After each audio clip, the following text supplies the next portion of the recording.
Evil and corrupt cops are everywhere, but what happens when they actually get caught? I can't believe what you're telling me. Here are 5 shocking examples of when evil cops realize they're going to prison, starting out with Detective Michael Neely, who was found in a hotel room sitting on top of his police chief's dead body. Mike and his chief Johnny Miller were away for a conference, and one night the two went out looking for a couple of drinks. But after a long night of drinking, Mike woke up in police custody and was immediately taken to the very same room he'd been interrogating suspects in for the last 10 years. But this time, it wasn't him asking the questions. So tell me, Mike, you guys flew out of Tulsa? Oklahoma City. Oklahoma City, okay. And to Pensacola? Yep. Was it a direct flight? Nope. Where'd you guys stop? Houston. All right, and then from there? Got to the hotel and that's it.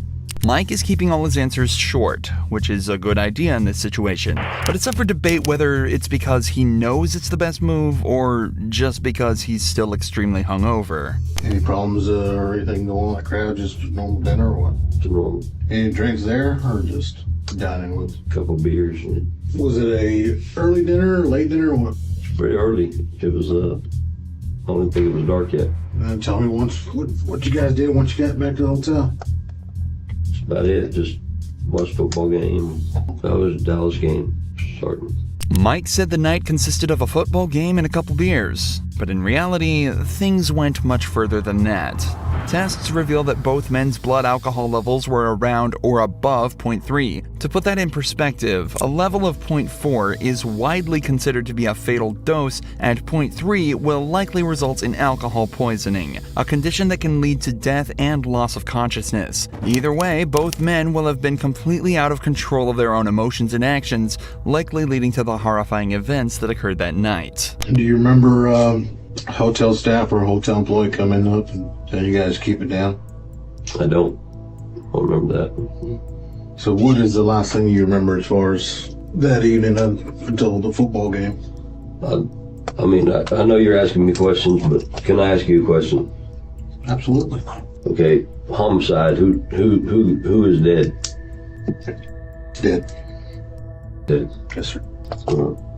I guess I probably don't have anything else to say then. I've got nothing to say to you. Mike was initially told he was brought in for a homicide investigation, but only now told that it's his police chief Miller who died. Remember, Mike was so drunk last night that he almost certainly doesn't remember a thing.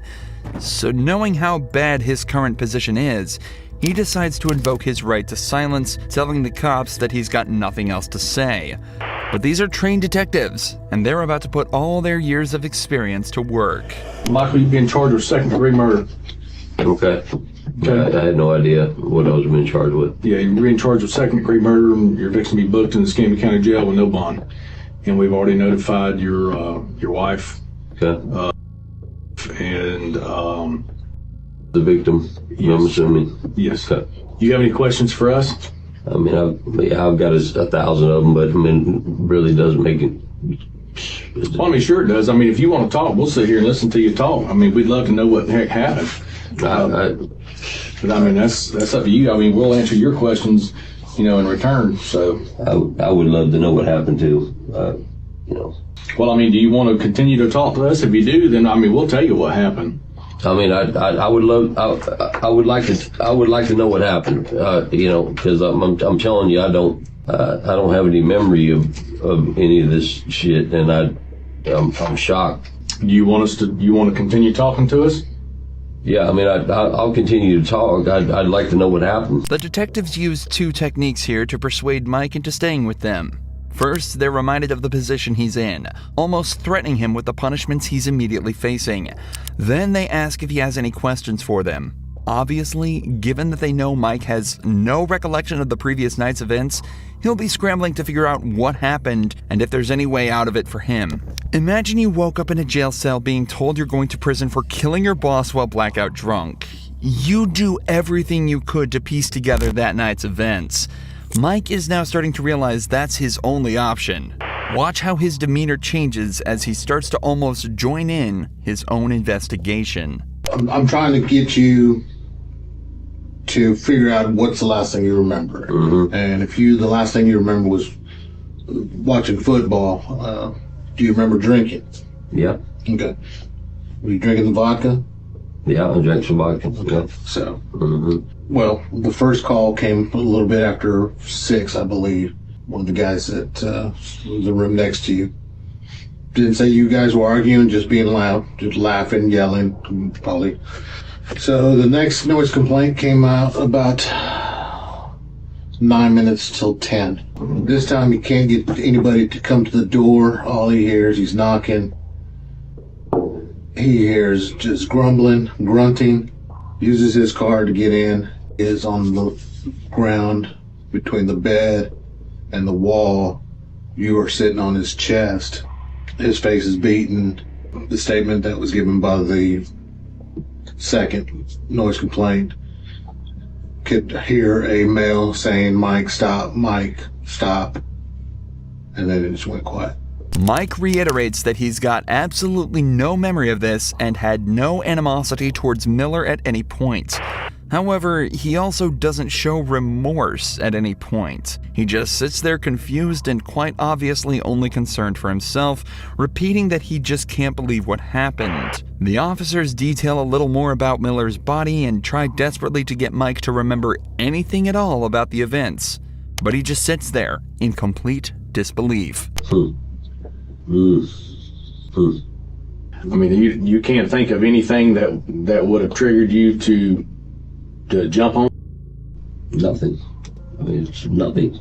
It's unbelievable. Anything else? You got any questions for us, Mike, before we get you across the street? No, I guess I'm getting booked into jail, and Yep, we're gonna get you booked in the jail and put in special housing over there so that you're not back there with the heads and stuff. right. And protective custody. You're not wanting to harm yourself or anything, are you? No. Michael Neely was indeed booked into jail and subsequently sentenced to life in prison on account of second-degree murder. But Michael took all this news surprisingly well. He just sat there and accepted his life was basically over, in complete contrast to the corrupt tactics of this police captain.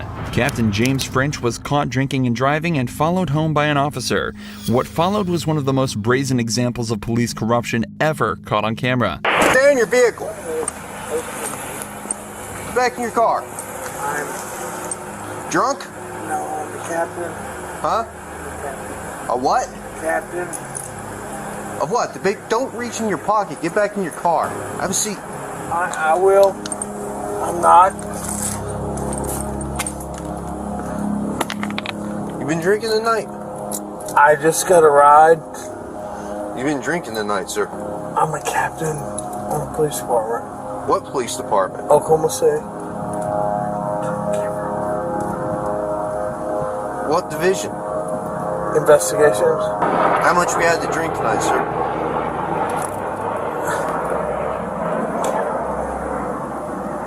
Please. Huh? Turn the camera off. I'm not turning my camera off. Okay. This guy isn't just drunk. He's absolutely hammered, even to the point where he thinks the camera can't hear him whispering.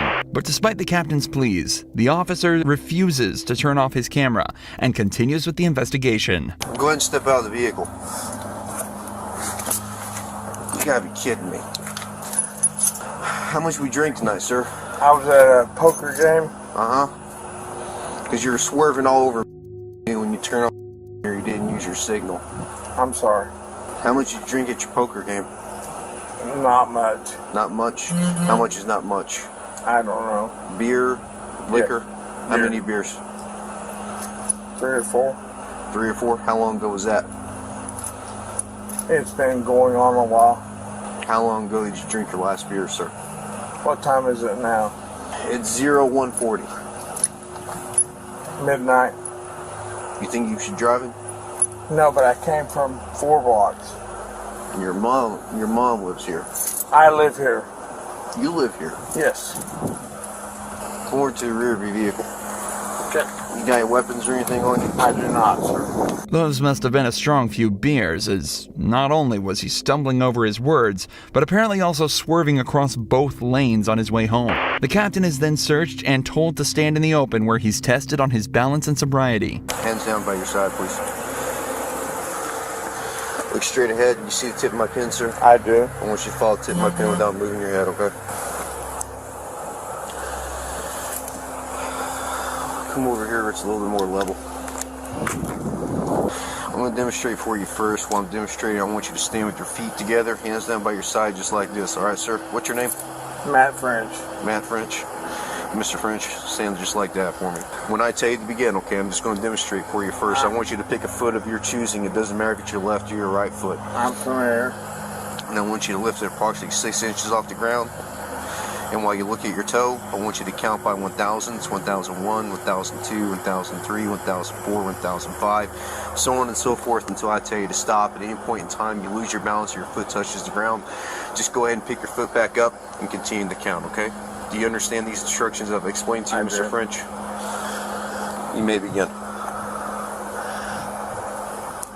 1,000.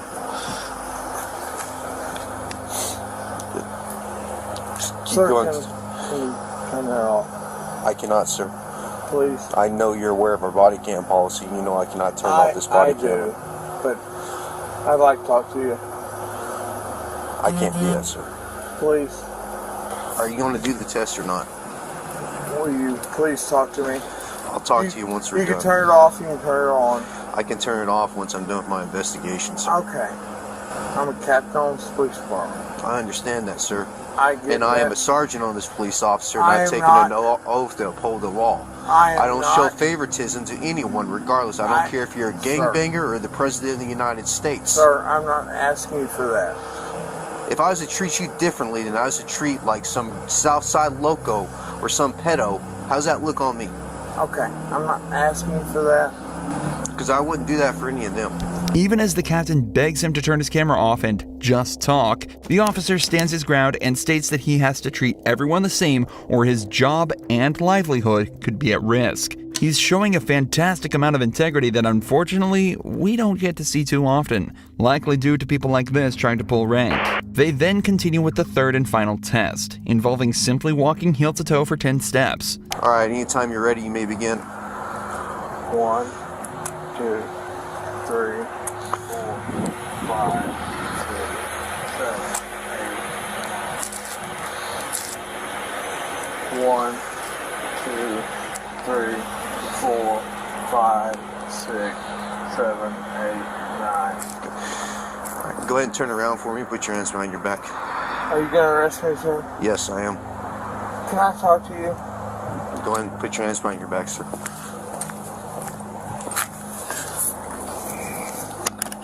Now that the investigation is concluded and the perp is placed under arrest, the officer turns off his camera and returns the captain to the police department.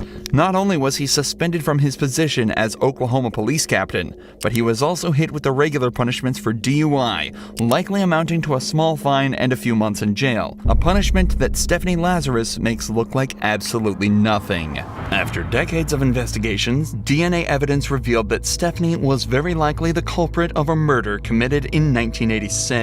Because of the high-stakes nature of the case, the detectives made sure to meticulously plan this interrogation. Stephanie was a really successful detective herself, and she had recently received recommendations for her good work on a theft case. So the detectives used this, and brought her in under the guise that they needed help with a case.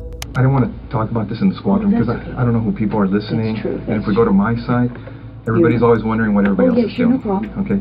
An interrogation room is a strange place for such a conversation to take place, so to put her mind at ease, detectives told her this was the place they'd least be likely to be overheard, as the case details were strictly confidential. Sherry Rasmussen's body had been found at her home after being shot 3 times. At the time, police suspected the murder was a result of a burglary gone wrong, but the case went cold when they couldn't identify the suspect. However, 23 years later, when revisiting the case, detectives found evidence that led them towards Stephanie, a girl who had been trapped in a love triangle with Sherry and her husband, John Rutten. So the detectives decided to bring up John's name to see how she'd react. Were you guys friends, close friends? Yeah, we're very close friends. I mean, what's this all about? It's a case we're working on. It involves John, and in there's notes and stuff that he knew you and stuff. Oh yeah, I mean, we were good friends. Lived in the dorms for 2 years. Was there ever any relationship or anything that developed between you guys? Yeah, I mean, we dated. You know, I mean, what's this all about? Well, it's relating to his wife. Both the detectives and Stephanie have tried to seem as friendly and relaxed as possible around each other, but Stephanie is obviously starting to get very anxious at this point.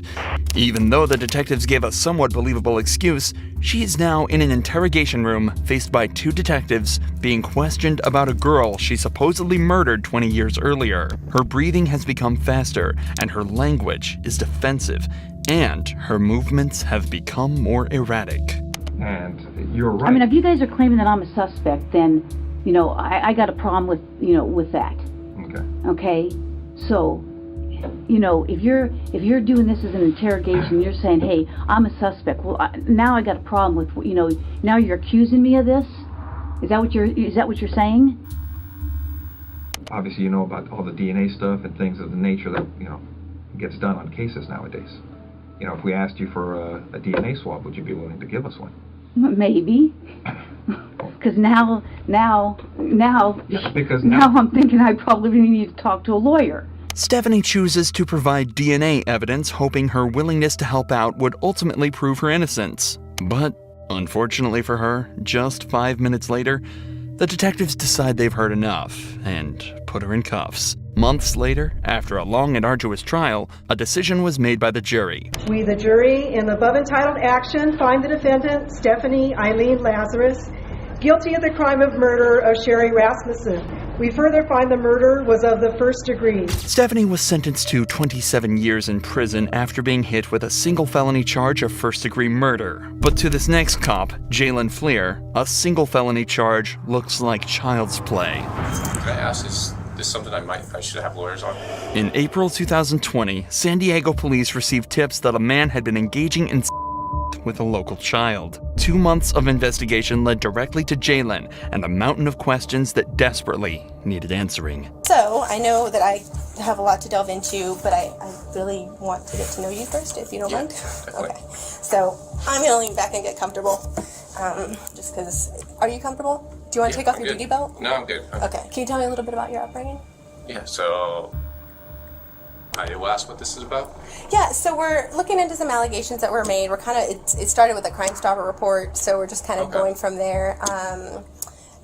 We did receive a picture that, you know, when we looked into it, it looks similar to you. So I don't know if you can take a look at the picture and just tell me if you've seen this picture before.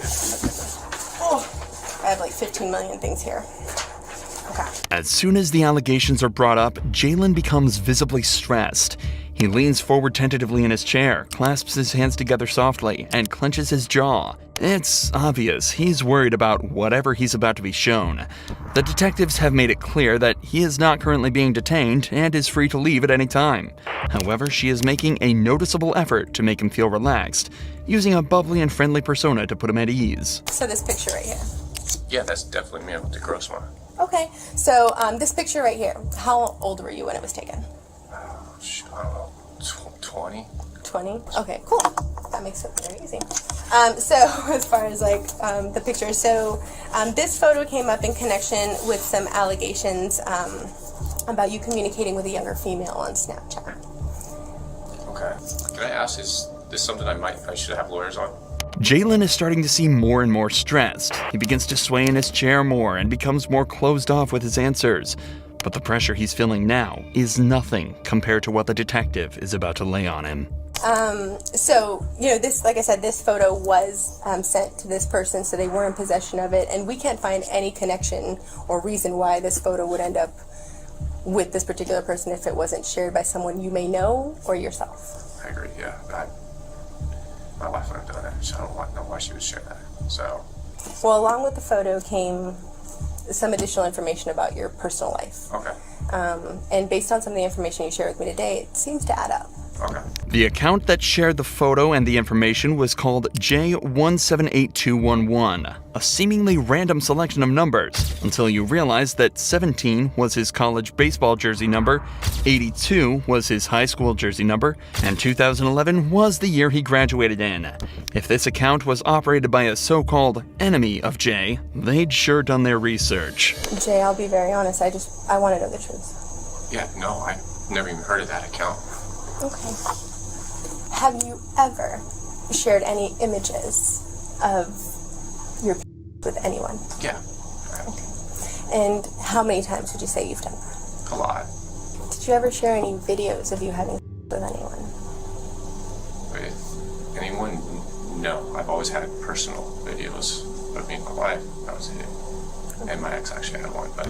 Jalen then rightly decides that he's already answered enough of the detective's questions and asks him for a lawyer. However, unfortunately for him, he's quickly handed a search warrant, allowing the police to seize DNA, his phone, and his car. Police used this to gather a mountain of evidence against Jalen and, just a few weeks later, turned himself in. Jalen was charged with 20 felonies, including engaging in lewd acts with children under the age of 14, pandering children under 16, and engaging in the child under the age of 16.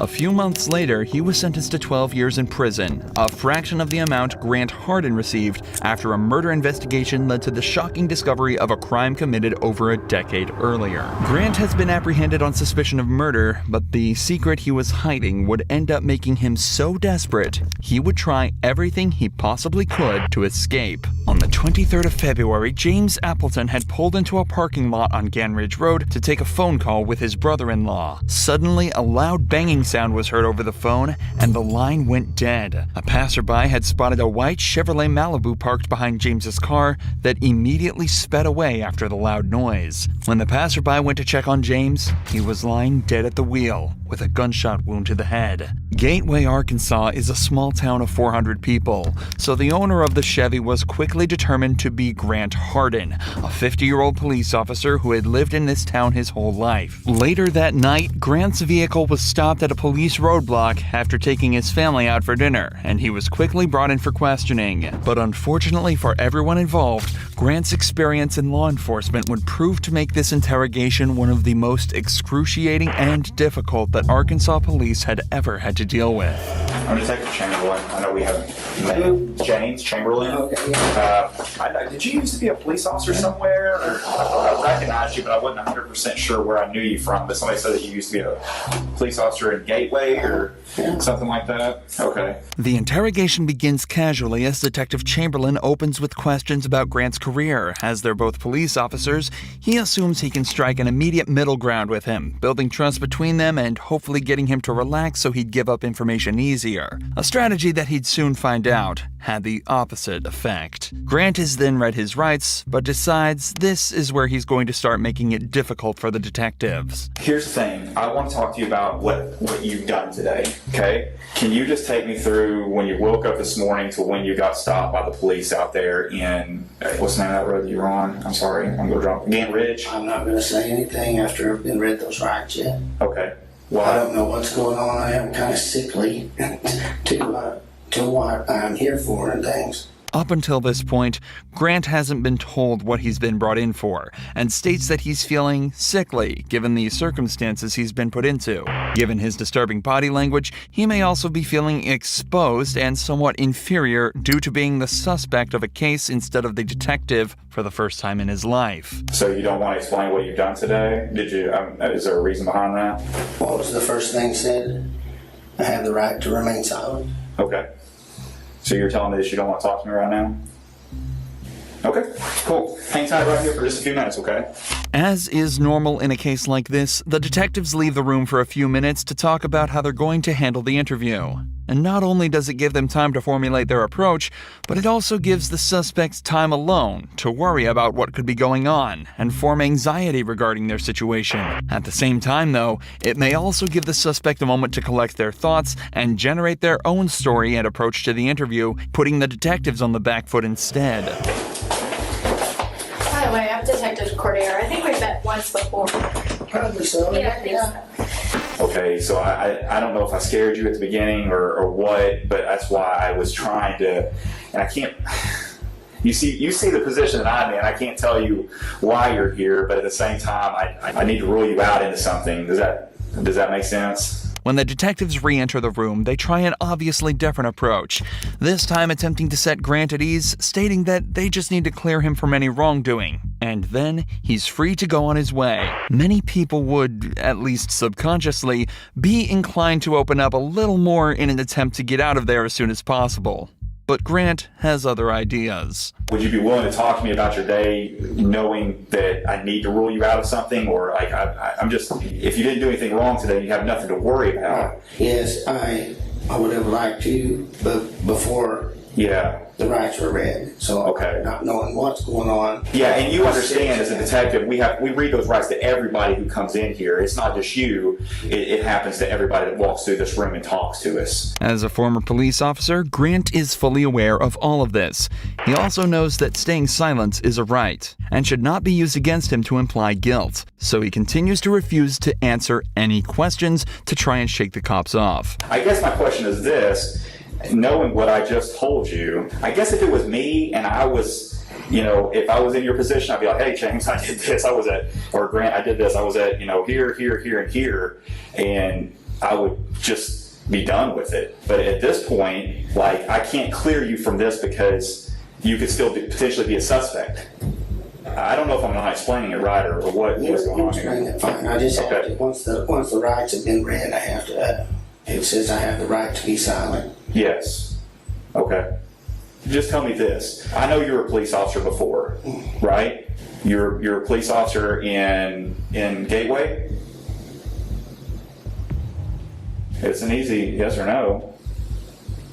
I'm being silent. Well, I can see that. We can do this all night. I mean, it doesn't bother me. You're going to continue to be a suspect until I find out otherwise. Okay. Unfortunately for the detectives, Grant is exercising perfect form within this interrogation. Refusing to talk greatly hinders the investigation as a whole and completely prevents the detectives from making progress, all while being completely legal. This is why Detective Chamberlain is starting to appear visibly annoyed and decides to take a break from the interrogation, as letting emotions take control in an investigation like this can be extremely dangerous for the detectives. But once again, this time alone can also give the suspects the chance to come up with a plan.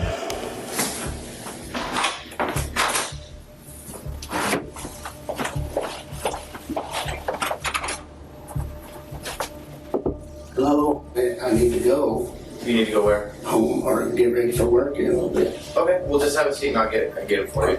Okay. Okay. All right, thank you. Hey, Brian. Yes, sir. The other officer told me you want to talk to me again. What's going on? I'm just ready to go. Okay. And I'm not ready for you to go yet, so you're not going to be able to go. I've got other things that I'm doing right now, so. I was gonna go. Oh, no, you're not going to tell go. you that. Okay. Yeah, no, you're not. But I'm going to. Okay. Perfect. Thank you. Oddly enough, in many other investigations like this, now is around the time where an officer may attempt to come to a decision regarding the suspect. The interview is obviously at a complete standstill and no progress is being made in any direction. The standard protocol would be to either gather the information needed to charge the suspect for a crime or release them based on a lack of evidence. But whether the detective thinks he can extract more information or if it was an ego-based decision, Grant is told to stay and continue the interrogation.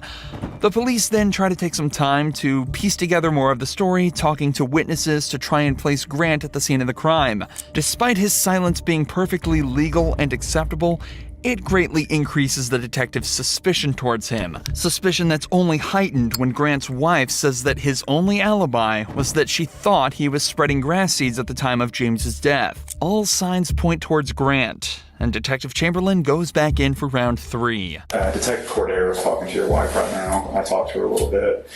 So I've kind of got a timeline of where you were and where you weren't today. We all know what happened, okay? I'm not trying to get you in any trouble. I'm not trying to get her in any trouble. You've got a little daughter, 16, who needs her parents, okay? I don't know if you've had a problem with this guy for a while and this was an accident, or you maliciously chasing down, or what happened. But if I don't get your side of the story, I won't ever know. We're writing a book. You got chapter 1, you got chapter 2, and chapter 3. Chapter 1 is what happened today, what started out today, how your day started. Chapter 2 is what led up to the incident, and chapter 3 is you telling me about what happened to lead you up to that. I know you went to eat, out tonight. I know what you said at dinner. I know that you went to Lowe's afterwards. I know everything, but I don't know what caused the incident. And if I don't know that, I've got to assume the worst. I'll let you think about it. I'll give you one more chance here in a few minutes, and I'm not going to talk to you anymore. I'm telling you that. Well, what happened? I know, you know. We have witnesses that put you there. They physically ID'd you. The 2 cars that drove by. Look, man, I just want to know why it happened. I'm going to sleep good tonight regardless. I don't think you will. At the time of the murder, when the 2 cars were parked up beside each other, the man in the white Chevrolet waved the passerby past before the gun was fired. As they passed, they were able to get a good look at the driver. And unfortunately for Grant, it was Andrew Tillman, another resident of the small town who had known him since he was a child, and was hence able to undoubtedly place him at the scene of the crime as the gun went off. Both Grant and Chamberlain know without a doubt what happened to James, but Grant also knows that his only chance of escaping is to continue to remain silent and pray that they can't gather the evidence they need. The detectives are now forced to try almost anything they can think of to get movement out of Grant, starting with allowing him to see his wife and daughter in hopes that it will invoke some sort of emotional reaction within him and get him to talk. Your wife's about to leave. She wanted to give you a hug before she left. Are you good with that?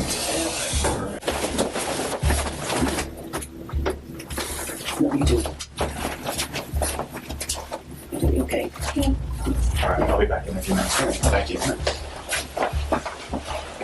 Unfortunately, even this doesn't work. So instead, Detective Cordiero decides to return alone with a more calm and sympathetic demeanor in a second attempt to build trust with Grant. Often, male suspects are more likely to build a subconscious connection with female detectives due to them often thinking that they're less threatening and more understanding. Realistically, this is the last option the detectives have. All right. Get ready to think about laying down up on that desk, but it looks awful hard. Yeah, I don't know if you'll be any more comfortable up there than what you are now. Can you help me understand how we got to this point? I don't know. I don't know. Man, I remember being on patrol and running into you one night. Help me out on a call, back me up. Oh. It was way back in, I guess almost 3 years now. Well. Two. Yeah, probably so. Like that. Yeah, something like that. You guys are always good to help us, help me too. Yeah, absolutely. Brad, you always right there, man. Cordiero opens up with an anecdote about how Grant apparently backed her up on a case 3 years ago. Even though he doesn't necessarily remember it, this will give him the idea that Cordiero will be even more sympathetic and helpful towards him as he's done her a favor in the past. It also allows them to continue reminiscing about their time on the force and the people they've worked with, further strengthening the subconscious bond Grant will be creating. I just don't understand how we got to this point. Yeah, me neither. You're willing to talk? Tell I'm me. just ready to go to bed. I don't blame you. Me too. Me too. And we could do that. You just talk to me. Well, I just have to, since you read those rights, I have to do the right. Well, what's the difference? You know the difference. Regardless of something happened or not, and if it did, if it was an accident, well, tell me. Like, let me help me help you. Like, I want to know what I can do or what happened today to be able to explain it later. I don't know what happened today. I just need to. You know, people are going to have questions. Mm-hmm. Your family. Well, I have questions. Well, exactly. So why can't we figure this out together? Cordiero is making a conscious effort to use inclusive language, such as, "We will figure this out together." This and her open and expressive body language are both techniques she's using to make Grant feel more relaxed, and as though he's part of the solution, not the problem. She's also making every effort to be nice to Grant, in hopes that maybe he'll finally open up to her, or at least give her a way in. We can start from the very beginning. I mean, I know you probably slept in because you work nights. I work nights. Trust me, I worked nights for almost 4 years. I understand how that sleep schedule is. Yeah, sleep's all So, messed up. did you sleep in today? Yeah, I bet you did. You could have got to work tonight, huh? Yeah, Yeah. What time did you get up? noonish. Around noon. That's usually what time I got up too. Did you watch anything good on TV? Usually that's what I do. I'd eat and watch TV. I woke myself up a little bit. Anything good? Same old stuff Oh yeah. on TV. You watch the same episodes, or like, do you have a specific TV show you would wake up and watch? Well, we watched, my wife always has it on, I can't remember what channel it's called, Right Now TV Land. Oh, okay. I haven't really watched any of that. I couldn't even tell you what it was about. Is your wife like that? Oh, well, I think she'd better watch other stuff, but that's all. Yeah. It might not be about the case, but finally, Grant is talking, and Cordero has found her way in. If she can keep the flow of this conversation up, she might be slowly able to extract information from him even without him knowing. Talking about specifics such as TV shows and sleep schedules, even that could lead to catching him in a lie, and placing him in certain places at certain times. But most importantly, she's building a connection with him and continuing to let him talk, which increases the chance that he either slips up or decides to make it easier on the detectives and answer a question. But predictably, as soon as Cordero started asking him to talk about the case again, he shut down once more, refusing to answer any more questions and staying silent. I think you have a lot to live for. Beautiful family, who I've had the privilege of talking to. The way I look at it is, you're a man. Men face their mistakes and they own up to them. Mm-hmm. And they figure out what happened and figure out how to solve it and move on. Like I said, I'm honestly here to help you. I want you to understand that. I wouldn't spend my time in here with you if I didn't. And that something happened today that needs to be explained. Did you make a mistake today?